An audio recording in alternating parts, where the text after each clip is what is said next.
মহান আল্লাহ তাআলা আমাদের কল্যাণ বিষয়ে দোয়া করতে বলেছেন।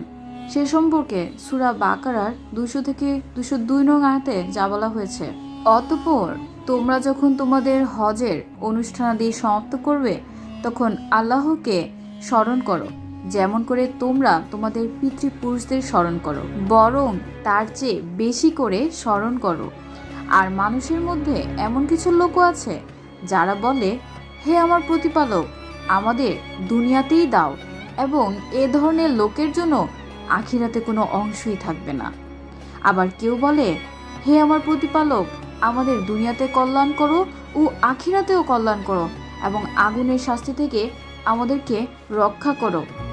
তাদের জন্য নিজেদের উপার্জন অনুযায়ী উভয়টিতে অংশ থাকবে, আর আল্লাহ দ্রুত হিসাব গ্রহণকারী।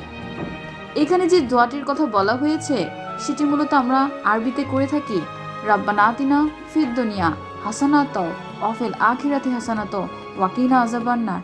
অর্থাৎ মহান আল্লাহকে আমরা বলছি, আমরা দুনিয়া এবং আখিরাত দু জায়গাতেই কল্যাণ চাই, এবং আগুনের শাস্তি থেকে রক্ষা পাওয়ার জন্য আল্লাহর নিকট আমরা প্রার্থনা করছি।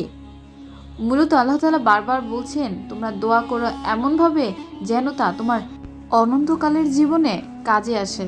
যে জীবন অনন্তকাল পর্যন্ত চলবে, সে জীবনের জন্য অগ্রিম কিছু পাঠানো।